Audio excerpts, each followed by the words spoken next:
আসসালামু আলাইকুম, রেশমা আক্তার চ্যানেলে আপনাদের সবাইকে স্বাগতম। তো আজকে আমি নতুন একটি রেসিপি নিয়ে আসছি। তো দেখেন, শুরুতে আমি চুলায় ভাত বসানোর জন্য পানি গরম করতে দিয়েছি। তো এখন আমি চাউলটা ধুয়ে নিতেছি ভালো করে।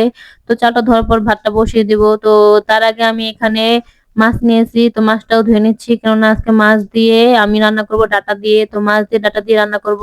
তো সম্পূর্ণ রেসিপিটি আজকে জোগাড় করে এখানে নিয়ে আসলাম। তো দেখেন, এখন আমি এখানে মাছ নিয়েছি, ডাটা আর আলু নিয়েছি, আর এখন চুলায় কড়াই বসিয়ে দিয়েছি। তো কড়াই বসিয়ে তেলটা গরম করতে দিয়ে দিলাম। তো তেলটা গরম হয়ে গেছে। তো এখন আমি দিয়ে দিয়েছি এখানে মাছ। তো মাছটাকে খুব ভালো করে ভেজে নিচ্ছি।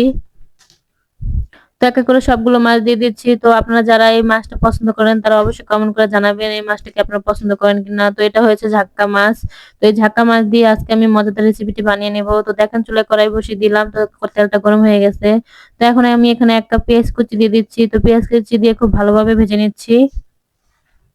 তো খুব ভালো করে পেস্টটাকে একটু ভালো করে ভেজে নেবেন, কেননা রান্নার স্বাদটা কিন্তু মসলা কষানোর উপরেও হয়। যতটা ভালো করে পেঁয়াজ ভাজবেন এবং মসলাটা কষিয়ে নেবেন, ততটা তরকারিটা মজা হবে। তো দেখেন, আমি এখানে 1 চামচ আদা বাটা, 1 চামচ রসুন বাটা, তো 1 চামচ জিরা বাটাও দিয়ে দিলাম। তো দিয়ে এখন খুব ভালোভাবে মসলাটাকে ভেজে নিচ্ছি। তো এই ঝাক্কা মাছ আর এই ডাঁটার তরকারিটা কারা কারা পছন্দ করেন অবশ্যই কমেন্ট করে জানাবেন। তো দেখেন, এখন আমি এখানে 1 চামচ হলুদের গুঁড়ো দিয়ে দিলাম। তো আমি আরো 1 চামচ হলুদের গুঁড়া দিয়ে দিলাম। তো আমার এখানে দরকার ছিল 2 চামচ, 2 চামচ দিলাম। তো এখন আমি 1.5 চামচ মরিচের গুঁড়া দিয়ে দিব। তো আপনারা যদি মরিচ যে যেমন খান তেমন স্বাদ পরিমাণ মরিচটা দিবেন। তো এখন আমি 1 চামচ লবণও দিয়ে দিলাম। তো লবণ দিয়ে একটু ভালো করে ভেজে নিচ্ছি মসলাটা। তো ভালো করে ভেজে নেওয়ার পর এখানে আমি পানি মিক্স করব। তো দেখেন, আমি এখানে হাফ গ্লাস পানি দিয়ে দিলাম। তো হাফ গ্লাস পানি দিয়ে এখন মসলাটাকে খুব ভালোভাবে কষিয়ে নিব। তো আপনারা খুব ভালোভাবে মসলাটাকে কষিয়ে নেবেন। আর ডাটা তরকারি খেতে কিন্তু খুবই মজা। তো দেখেন, আমার মসলাটা কষানো শেষ। একটু তরকারিটা রান্নার আগে অবশ্যই সবগুলো কেটে জোগাড় করে তারপর রান্না করতে আসবেন, এতে আপনার রান্না করতে খুবই সুবিধা হবে। তো দেখেন, আমার মসলাটা খুব ভালোভাবে আমি কষিয়ে নিলাম।